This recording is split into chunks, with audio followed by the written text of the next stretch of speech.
Hey everybody, it's Rob Vegas. I'm checking in from Melbourne, Australia, and of course we've got another episode of Assemble the Troops here for you today. This time we've got another recurring character, and I'll just jump straight into it on this one. It's General Hawk from 1986, I believe.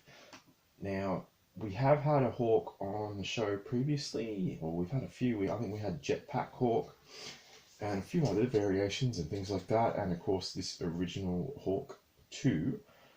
But this is one I was able to pick up relatively cheap. You can probably see why, because he is in bits and he needs to be assembled as per Assemble the Troops. So guess what we're going to do today, in case you have not seen the show before. What we'll do is have a quick chat about the figure and a few of the cool features and things and quirks and whatever, to quote another YouTuber. Yeah, but you can see this guy just arrived in bits, so let's get him back together and yeah, have a bit of fun along the way. So what we do is always, you get your Phillips head screwdriver, you unscrew the back, and yeah, this is what comes out. This little tiny screw here, and that's actually in good nick, so I'm going to retain that. Let's have a look at his legs. Yep, they're in good condition and no rusty screws evident. All the joints seem solid. What we will do is pop open the body to reveal the guts, and what have we got there? It's what we hate.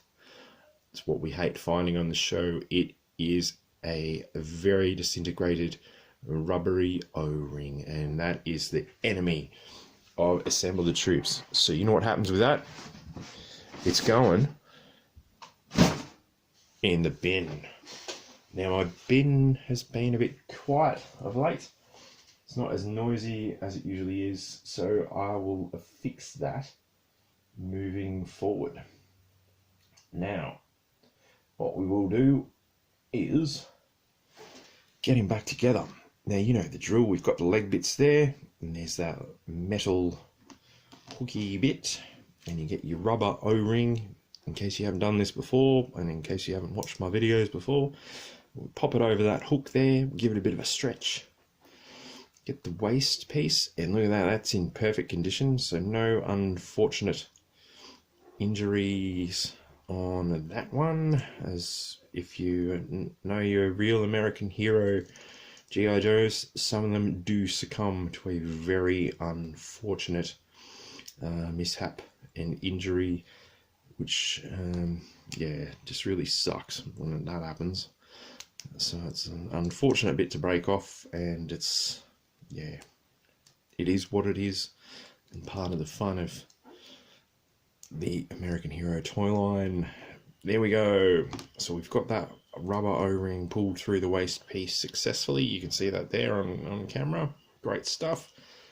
Speaking of being on camera, I will get back in front of it one day, so stand by. In the interim, of course, we've got General Hawk, and he's got this back piece. What we want to do is get that peg that sticks out there and wrap it around that O-ring as we do. Now we just sort of freestyle it here. It's always a bit awkward, but basically the gist is you want to pop his arms in the correct sockets, like he's going to have his right arm on his right side. He's going to have his left arm on his left side, hopefully. Well, you can see it's always a bit wibbly. Anyway, actually we might do this old schoolish. You know, I'd be absolutely fascinated to hear any stories about how these figures were put together and manufactured. So if anyone out there has any inside intel, then yeah, shout out. I'd love to hear about it. You know, like, were they manufactured in some kind of third world hellhole, or I don't know, what was it? How did this happen? Like, there had to have been some kind of human interaction and things like that. But yeah, we've got the arms in, and you can see General Hawk is a ball joint head rockin' soldier, so he's not a lefty righty, he's an uppy downy and lefty righty, so he's a north, south, east and west. So we've got him back together. So let's get that. So we've got that screw we removed from his back before, and we'll pop that in just like, well, not like that, obviously.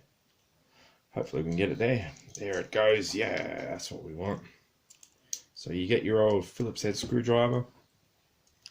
We've only got the best tools here at the Rob Vegas Technology Center. You just gotta, no, that doesn't want to bite, does it? Come on, man. Yeah, there we go. Got him. So let's get that all tightened up.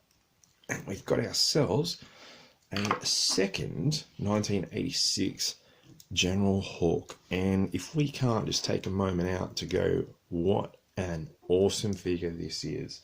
Like, you know, camouflage pants, kick-ass, like, you know, brown sort of, you know, jumper. You know, he's got a pistol there. He's not messing around. It's just like, yeah, what a great military figure. Like, you know, he's not like bright fluorescent yellow or something weird like that. It's just no nonsense, you know, awesome stuff.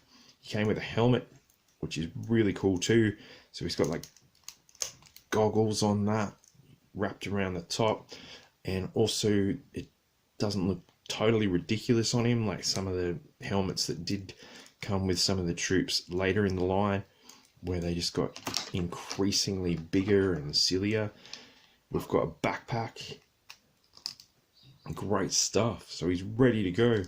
Well, normally he would be ready to go, as this particular Hawk came with a pistol or a handgun or whatever you want to call it. Now, while my other Hawk does have said pistol, I do not have a spare for, you know, he's got his pistol. So what we'll do, as we don't want to cross-pollinate and all of that kind of thing, let's give this Hawk, let's see, I do have a spare, like a pistol here. This is a replica one from the old weapons bag, but that's not going to fit. That doesn't fit in his hand, and of course we don't want to break any thumbs on these. Let's get this particular General Hawk loaded for action, and let's give him, this should do the job. Let's give him one of these machine guns like this guy. Let's see. That should do the trick. Yeah, that works nicely. So General Hawk, you've had a bit of an upgrade with a new machine gun. But most importantly, we've been able to get this troop assembled. And here he is ready to go. So he's going to be leading the troops from the front as per his file card. You know, he was the original field commander of the GiJoe team before he got his general star, and he was booted upstairs to command the entire GiJoe operation. He was a West Point graduate and has a list of special education credits as long as his arm, but he still managed to get the main body of his experience out there where it counts, which is on the battlefield. Hawk is the type of commander who goes out and gets a shot at it like everyone else does. Troops respect that. They know he won't ask them to do anything that he is not willing to do himself. And that's why they are willing to do anything that Hawk tells them to. What a fantastic figure. What a really awesome G.I. Joe, and I'm so glad we've been able to get him assembled today on this episode of Assemble the Troops. So yeah, did you have an 86 Hawk? What did you think? Did you have a Jetpack General Hawk? I don't know. Let me know in the comments below. And as always, like and subscribe. And you know what? I'll see you all in the next video. And yeah, keep on assembling.